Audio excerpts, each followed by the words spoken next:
बिस्मिल्लाहिर्रहमानिर्रहीम। तबारकल्लज़ी नज़्ज़लल फ़ुरक़ान अला अब्दिही लियकून लिलआलमीन नज़ीरा। हो हफ़ाज़ इकराम ऐसे हैं जिन्होंने हिफ़्ज़ किया, सबक के साथ सबक सुनाते रहे, सबकी मंजिल कोई नहीं। और 37 कुरान वो सुना चुके हैं। हाफ़िज़ साहब आप? मेरे भी तकरीबन 37, दोनों भाई हैं। तारीख़ी कुरान सुना है 37 साल, सबकी मंजिल कोई नहीं। यार हम सबकी मंजिल सुना के सिर्फ दुनिया की मसरूफियात की वजह से कुरान को बुला देते हैं। मंजिल के हवाले से सुबह भी हमारी गुफ्तगू हुई थी, तो तय हुआ कि शाम को किसी के पास कोई राय हो, किसी के ज़हन के अंदर कोई राय हो, मशवरा हो, तो शाम के मजलिस के अंदर वो राय और वो मशवरा सब के सामने आ जाए।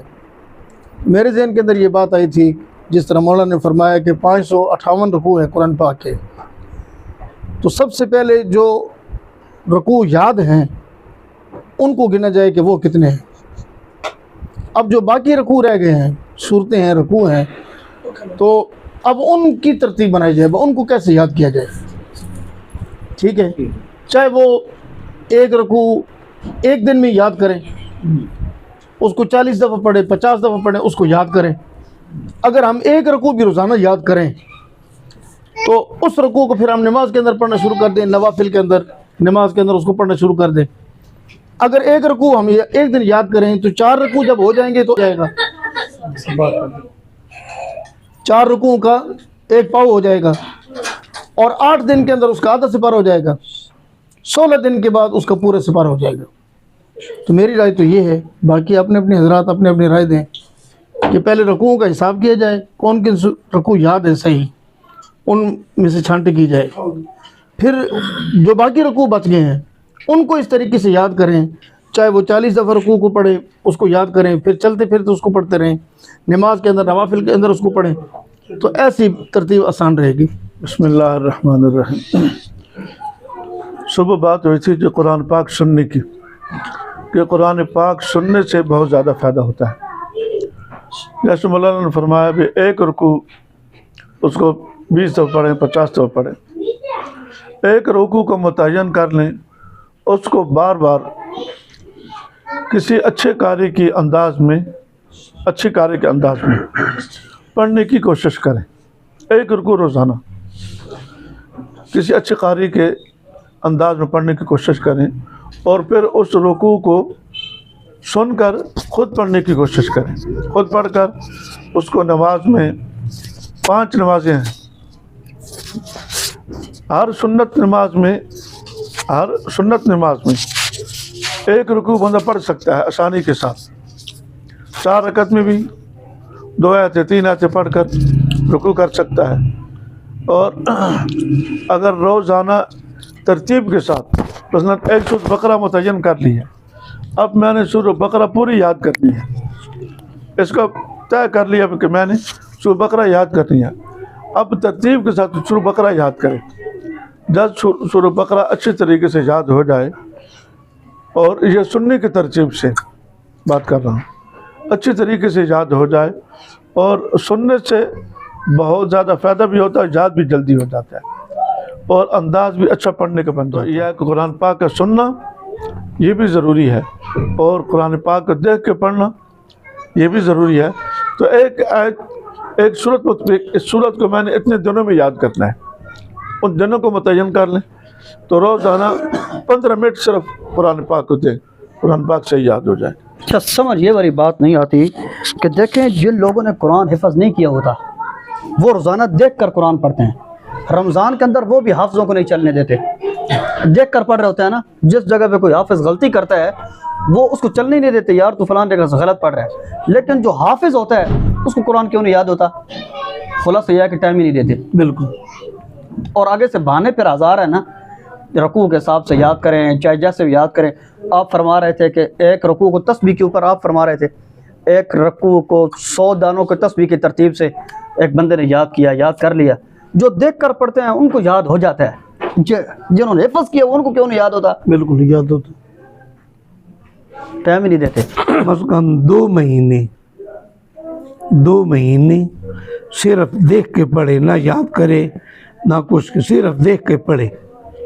और कम से कम रोज़ाना 3 सिपारे देख कर पढ़ता रहे। 3 सिपारे रोज़ाना देख कर पढ़े, याद नहीं करे, देख कर पढ़े। कुरान पाक सामने रखे, कुरान पाक खुला हुआ हो, पढ़े। और फिर जहाँ भूल जाए उधर देख भी सकते हैं उसको, वरना वो सिर्फ पढ़े उसको, जैसे अभी आप कह रहे हैं ना, टाइम दे। फिर उसके बाद जो है 2 महीने पढ़े भी मौलवी साहब इतना जिसकी आवाज़ खुद उसको सुनाई उसके कानों में आए वो। फिर उसके बाद जो है ना वो 2 महीने के बाद फिर कुरान पाक का दौर करे, उसको याद भी करे, फिर दौर करे। फिर दौर करने के बाद फिर अगले 2 महीने फिर इसी तरह पढ़े। कि इससे भी जो है ना, इससे भी याद हो जाता है। आप ये जानते हैं, ये हाफिज़ गुलाम हुसैन, हाफिज़ यूनुस, हाफिज़ फारूक फौत हो गया, अल्लाह जन्नत नसीब करे। तो इन्होंने मसले सुनाने छोड़ दिए थे तीनों ने।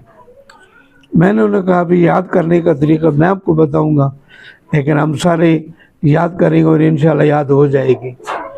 वो हमने क्या किया, हम जो एक उनको मैंने कहा कि आपने 4 बजे सब ने मस्जिद में आ जाना। फिर हम सारे जो है ना गुलजार मदीना में चारों इकट्ठे हो जाते थे। तो एक रकू जो है ना मैं पहले पढ़ता था ज़बानी, तो एक रकू मैंने ज़बानी पढ़ा है।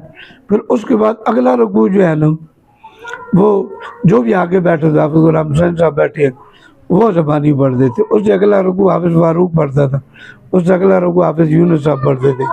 हाँ, फिर एक रकू पढ़ते थे सारों? एक ही रकू हम चारों पढ़ते थे। अच्छा, एक रकू को पढ़ भी रहे हैं, सुन भी रहे हैं। अच्छा, यानी पढ़ भी रहे हैं, सुन भी रहे हैं। उसमें सुबह 4 बजे से लेके नमाज तक हमारा बाज़ औक़ात 1.5 पाव हो जाता था, बाज़ औक़ात 10-12 होता था, बाज़ औक़ात गलतियाँ भी आती थी, तो 1 हमारा पाव हो जाता था। तो इस तरतीब के साथ 1 साल हमने किया है। फिर आपको पता है कई साल तक हाफिज़ गुलाम हुसैन, हाफिज़ यूनुस दोनों इकट्ठा मसाला सुनाते थे। ये ज़बरदस्त तरीक़ाकार है। और हाफिज़ फारूक साहब जो थे तो वो भी, यानी मेरे साथ भी उन्होंने सुनाया रमज़ान शरीफ में, और अबू नाला तो भी वो सुनाते थे। मेरी मंजिल तो पहले से यानी याद थी अल्हम्दुलिल्लाह। तो ये दोनों तरीक़े जो है ना मंजिल याद थे। एक तो ये है भाई सिर्फ पढ़ें। मैंने आशा मस्जिद में सुनाया ना, तो वो आप अब्दुल गफूर साहब थे रहमतुल्लाह अलैह, फौत हो गए। तो वो चलने नहीं देते थे किसी को। हकीम साहब, हाँ, हकीम साहब जो थे वो जो है ना, मेरी उन्होंने मंजर सुनी तो खड़े हो गए, मुतमईन हुई, सवाल नहीं, पीछे लुकमा नहीं देते थे। पहले दिन लुकमा दिया, फिर नहीं दिया। फिर उसके बाद जो है ना मैंने हाफिज़ साहब से बात की, मैंने कहा जी इतने मसले हो गए, कोई तरीका बताएं। तो उन्होंने कहा जी 2 महीने पढ़ो, 2 महीने दौर करो, 2 महीने पढ़ो, 2 महीने दौर करो, कुरान पाक सामने रखो, फिर अगर गलती आ जाती है तो देख लो। लेकिन गलती ऐसे निकालनी है जैसे उस्ताद गलती निकालता है, वे पीछे पढ़ाता है। एक दफ़ा हमने पीछे से पढ़ा है, अब फिर उसको पढ़ा, गलती नहीं निकली, अब फिर पीछे से पढ़ा, 3 दफ़ा पीछे पढ़ के फिर देखो मैं, जैसे मैं अपनी खुद गलती हाफिज़ निकाल रहा हूँ या सामी की किसी और की निकालूँ, फिर देख लिया, फिर उसको जो है ना फिर पीछे ले जाओ, 3 दफ़ा उसको पढ़ के गलती को 3 दफ़ा फेरे दे दो, फिर उसके बाद आगे चलें। तो इस तरतीब के साथ जो है ना वो अल्हम्दुलिल्लाह मैंने ये तरतीब भी इख्तियार की है। और वो तरतीब तो मैंने खुद उनको बनाई थी, और फिर उनको बिल्कुल भूली मंजिलें याद हो गई थी। अच्छा, और 1.5 से 12 वो जब तक इकट्ठे थे 1.5 से 12 सुनाते। 10 से 12 में 10 रकातों में अब हाशिम पता है तो इमाम साहब को, तो वो जो है ना 10 रकातों में एक सुनाता था, 10 में दूसरा सुनाता था। तो और उसमें अल्हम्दुलिल्लाह मंजिलें फिर हमारी यानी बहुत बेहतरीन याद हो गई थी, और वो भूली हुई थी उनकी मंजिलें। याद करने का दिन को भी बातें हुई हैं, जो मुझे सबसे अच्छी बात लगी है, मंजिल याद करके ना एक दफ़ा नमाज के अंदर पढ़ी जाए। सुन्नत और नवाफिल के अंदर जो किरात करते हैं वो सूरत न पढ़ी जाए बल्कि मंजिल दोहराई जाए। इंशाल्लाह इससे मंजिल आपकी पुख्त होगी, पढ़ने के अंदर इत्मीनान पैदा होगा। मेरी ये तजवीज़ है और माकूल तजवीज़ है।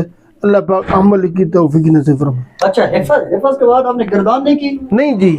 कितने कुरान सुनाए आपने? 37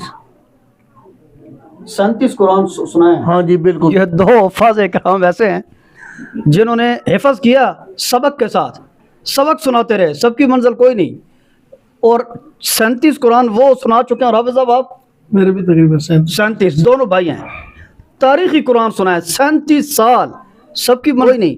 यार हम सबकी मंजिल सुना के सिर्फ दुनिया की मसरूफियात की वजह से कुरान को बुला देते हैं। मौलाना अब्दुल मनान साहब ने जो बात की है ना जी, भाई किसी भी कारी के लहजे में सुन के फिर वो दोहराए, ये बात मुझे याद आई। तो लगा कि मैं एक दफ़ा क्रिकेटर है सईद अनवर साहब आए थे, शायद आपको याद हो, तो उन्होंने एक बात की थी तबलीग के हवाले से कि तबलीग कैसे आएगी। तो वो कहते हैं जब हम क्रिकेट खेलने के लिए जाते थे तो वो हमें कमेंट्री भी सुनवाते थे।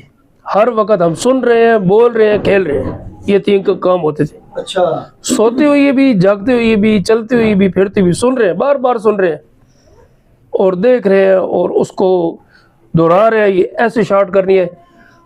तो मेरा ज़हन ये है भी अगर उस बात को आप यहाँ लेके आए कुरान मजीद याद करने के लिए, तो आप उस लहजे को बार बार सुने, जो भी आप याद करना चाहते हैं, जो आपको पसंद है उसको आप सुने, फिर आप दोहराएं, फिर पढ़ें और सोते जागते। मौलवी अमीन साहब ने इस दफ़ा अजीज़ मोहम्मद उकाशा को बताया कि जब तरावीह पढ़ के आ जाएं तो आधा पौना घंटा जो आराम करना है उसके बाद आप मंजर याद करें। उससे एक ये होता है अभी पूरा दिन बंदा टेंशन फ्री हो जाता है। अब तरावीह के बाद अब उसको पूरा दिन टेंशन कोई नहीं।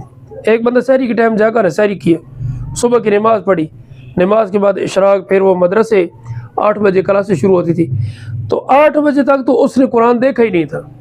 अब 8 बजे एक धूप ऊपर हो गई, फिर पढ़ने को दिल भी नहीं करता। फिर बच्चा कहता था जी मेरा तो हलक सूख गया, बार बार। अब पानी की तलब भी होती है, दिन को रोज़ होता है।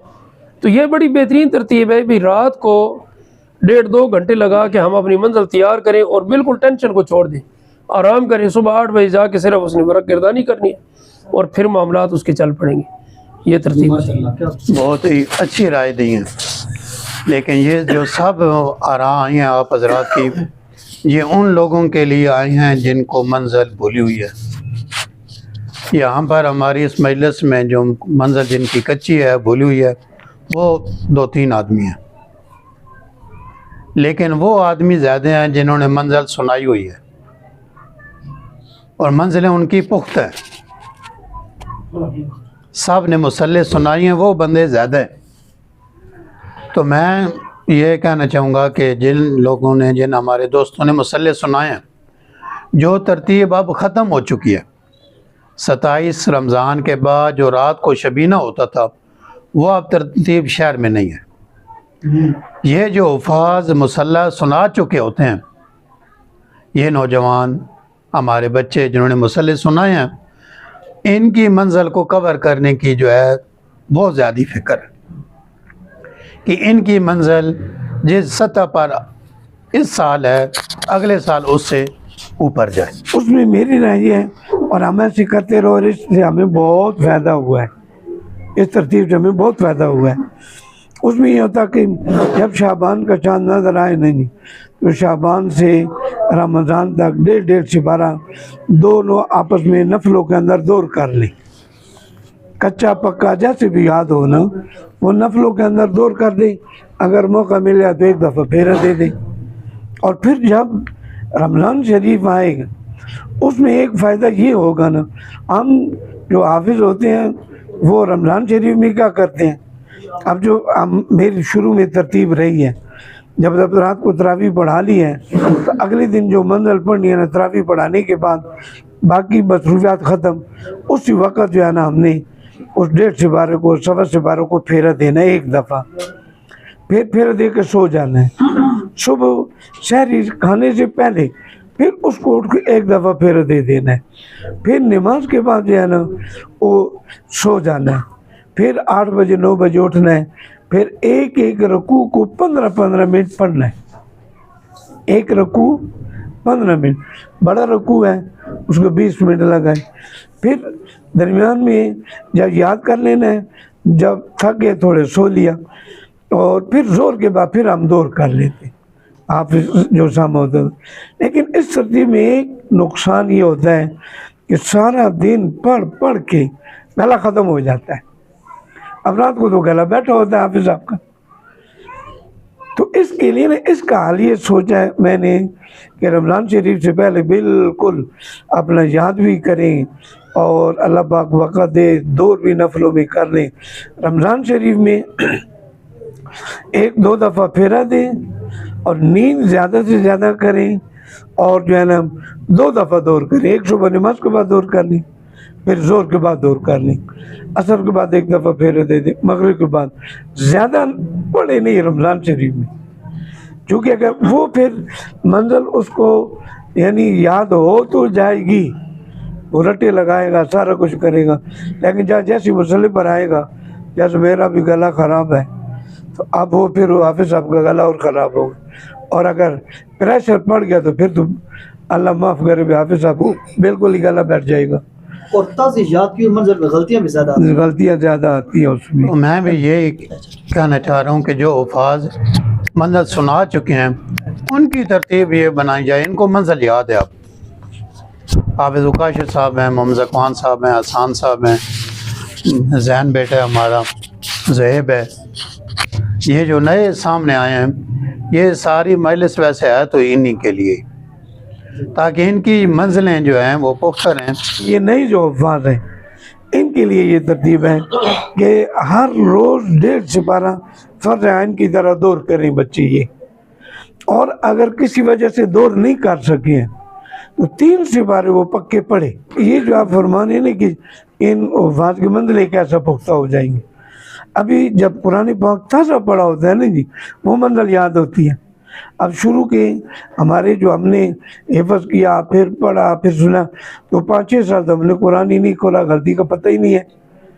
और 2 ख़त्म ही रमज़ान में कर ली, लेकिन अब तो याद करते हैं, फिर भूलता तो है, अटकनें आती हैं, गलतियाँ आती हैं। तो जो नए हाफिज़ हैं ना जी, इनके लिए फ़र्ज़ आइन है कि 3 सिपारे अगर दौर नहीं किया 3 सिपारे पढ़े, और अगर दौर करते हैं तो 1.5 सिपारा, और दोनों 2 हाफिज़ों रोज़ाना फ़कत दौर करें। इससे नए हाफिज़ों की मंजिल क्या पुराने हाफिज़ों को भी नहीं भूलेगी, किसी को भी नहीं भूलेगी, और बहुत अच्छा तरीका है ये। मौलाना मोहम्मद अमीन साहब ने बात की थी कि शबीने पढ़ने की, जैसे फुदगी पे पढ़ा जाता है, तो हमने वो गालबन शबीना पढ़ा था ये गौस पाक के मेले के लिए। गौस पाक का दरबार है, उससे आगे जो मस्जिद है वहाँ पर, मुझे ये तो नहीं याद कि हमें कौन लेकर गया, लेकिन मैं और मौलाना अमीन साहब थे। मैंने 6ठा सिपारा आधा पढ़ा था, और वल्लाह वो मुझे अभी भी जो है ना याद है। मैं वो पहुँच तो मुझे याद आता है, यार मैंने ये किधर पढ़ा है, लेकिन उस दिन मौलाना साहब ने बात की तो मुझे याद है, यार वो तो उधर पढ़ा था शबीने पर। बिस्मिल्लाहिर्रहमानिर्रहीम। माशाअल्लाह उलमा ने बड़ी अच्छी गुफ्तगू की है, मुझे ख़ुद भी इस रात बहुत ज़्यादा फ़ायदा हुआ है। 2009 में फ़ारिग हुए हैं, साल दरमियान में कोई कुरान नहीं सुना सका। फिर उसके बाद हिफ्ज़ की क्लास जब मैंने पढ़ानी शुरू की है तो अपने तलबा के पास मैंने जो शागिर्द थे उनके पास दोबारा मंजिल सबकन याद की है।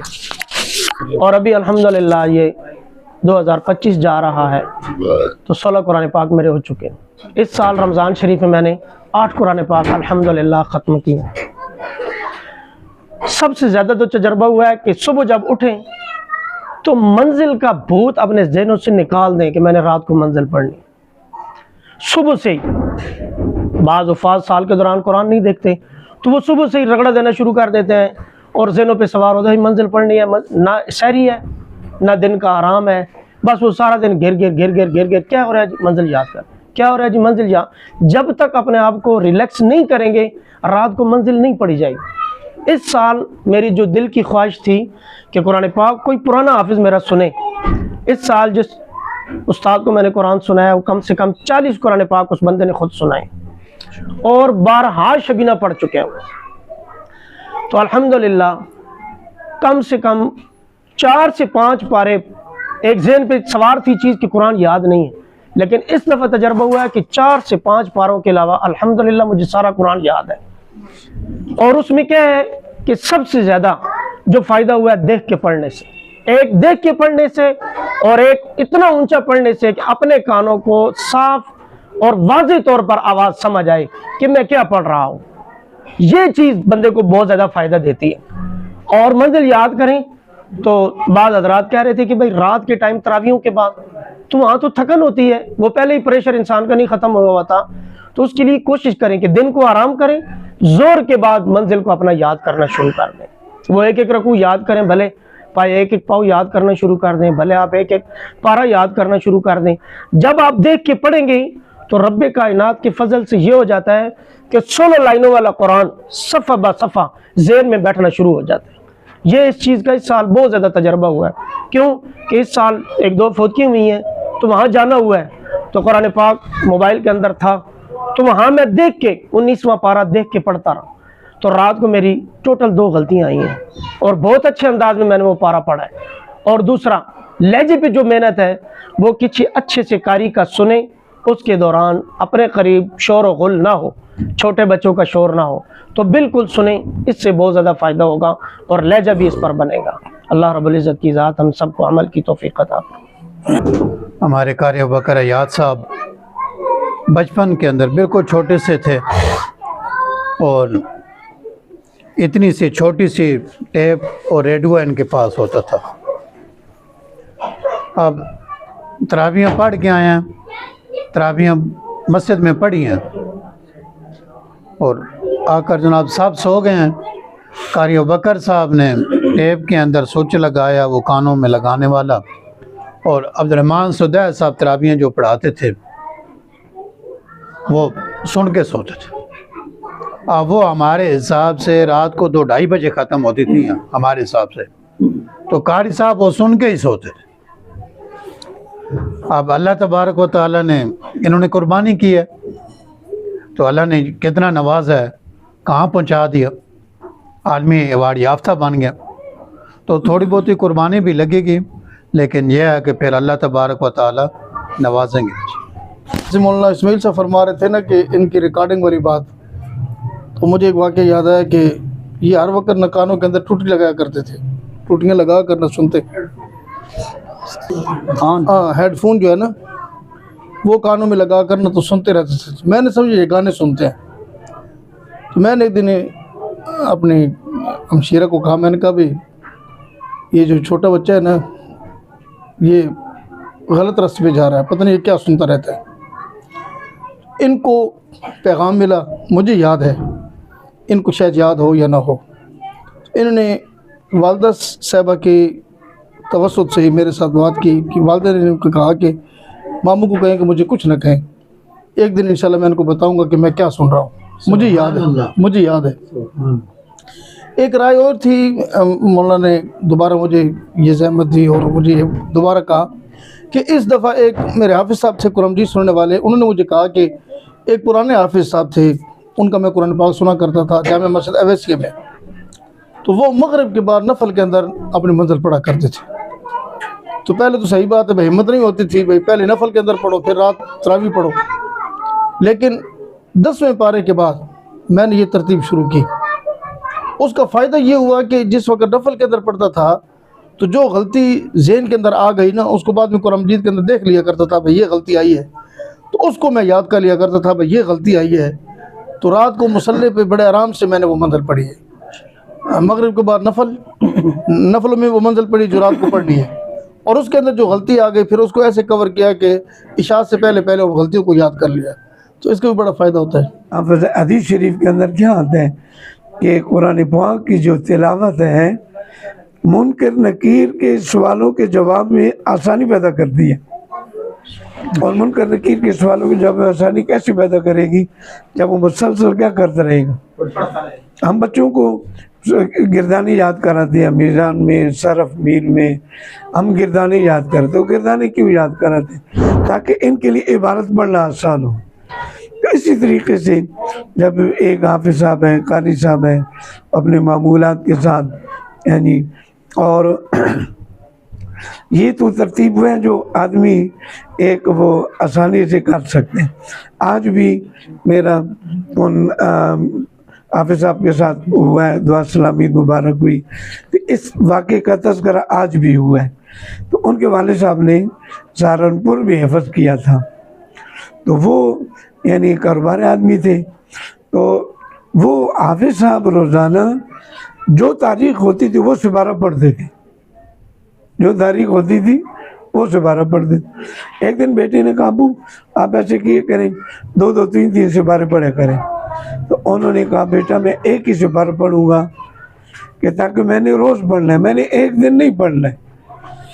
तो ये भी है कि भाई अगर मसरूफियत ज़्यादा है तो आदमी सिपारा एक ही पढ़े, लेकिन नागा नहीं करना, मंजिल को इग्नोर नहीं करना, नज़रअंदाज नहीं करना।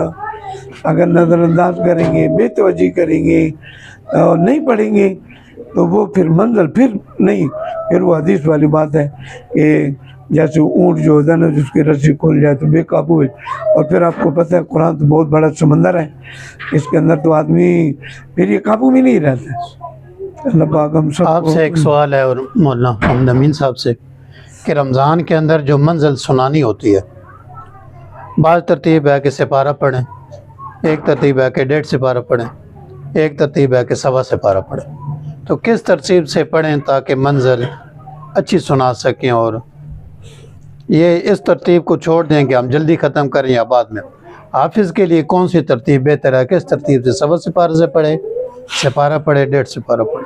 अरे यानी कि उसके लिए जो जैसे फ़ुक़हा किराम ने भी लिखा है और बाकी तजर्बेकार जो हफ़ाज़ किराम है वो भी बताते हैं, बाकी मौलाना अमीन साहब भी फरमा देंगे। वो कहते हैं कि भाई हर रकत में एक रकू पढ़ना है, हर रकत में एक रकू पढ़ना है। तो अब इस तरतीब के साथ जो है ना हाफिज़ साहब रमज़ान मुबारक में पढ़े कि ताकि हर रकत के अंदर जो है हाफिज़ साहब का एक रकू मुकम्मल हो। एक रकू के एतबार से, अब उस एतबार से आप देखें सिपारा आता है, उस एतबार से देखें कि 1.25 सिपारा आता है। इस कता नज़र कि जल्दी ख़त्म करना है, देर से ख़त्म करना है। हर रकत के अंदर जो है जैसे लिखा है किताबों में भी एक रकू हो। मौलाना साहब फरमाएंगे तो उनकी राय है। जी, जिस तरह मौलाना ने सवाल किया है कि कितना पढ़ना चाहिए मंजिल को नमाज तरावी के अंदर, तो मेरी अदना सी राय तो ये है कि 4 रकत के अंदर उसका एक पाव मुकम्मल हो। उसमें रकातों की जो सहूलत है वो भी उसको रहेगी। इस दफ़ा ऐसे हुआ कि एक पाव के अंदर रकू ज़्यादा थे या कम थे, मुझे भी इतना याद नहीं है, लेकिन हम रकात भूल गए। कोई समझ नहीं आई हमने कितनी रकत पढ़ी है, 3 पढ़ी हैं, 2 पढ़ी हैं, 1 पढ़ी, 2 नहीं पढ़ी थी, 1 पढ़ी थी या 3 पढ़ी थी। तो जिस वक्त मैं और हाफिज़ साहब बैठे नमाज तरावी के बाद, तो वो कहने लगे मौल साहब आइंदा के बाद आपने एक पाव के अंदर 4 रकतें पढ़ानी है बस, चाहे उसके अंदर 10 रकू हो, चाहे उसके अंदर 3 रकू हो। तरतीब अपने ऐसी बनानी है कि एक पाव के अंदर 4 रखते। आसानी तो यही है इसमें। मंजिल याद करने का जो एक है भाई, गड़ के पढ़ना, तेज़ पढ़ जाना, ऐसे नहीं पढ़ना। कुरान पाक की मद और गुन्ना इनका ख्याल करके और उसके जो रमूज़ हैं उनका ख्याल करके कहाँ वक़फ़ करना है और किस अंदाज में क़ारी साहब वक़फ़ कर रहे हैं। क़ारी साहब का सुनने का मकसद यह है कि मद, शद, जज़म इनकी हमें खूब करके पहचानो।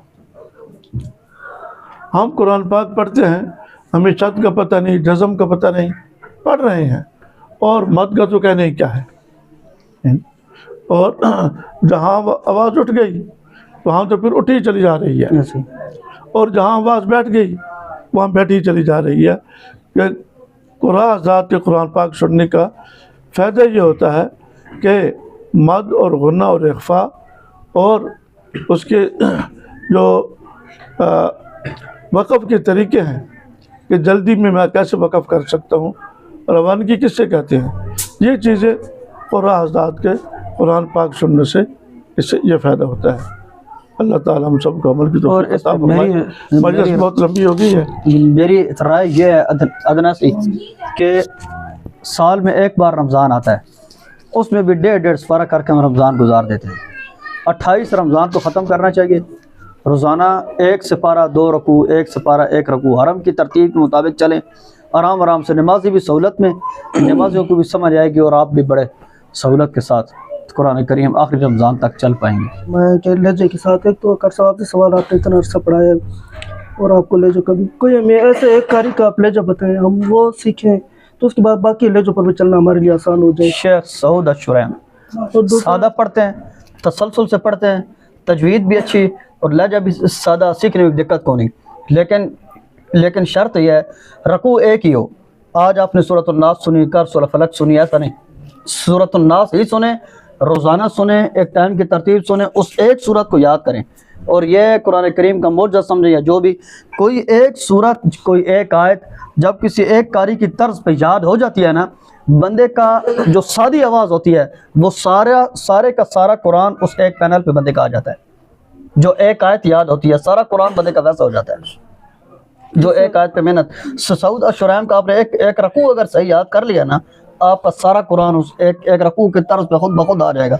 तजर्बा करके चेक करें, बात मुंह से फेंकी नहीं है।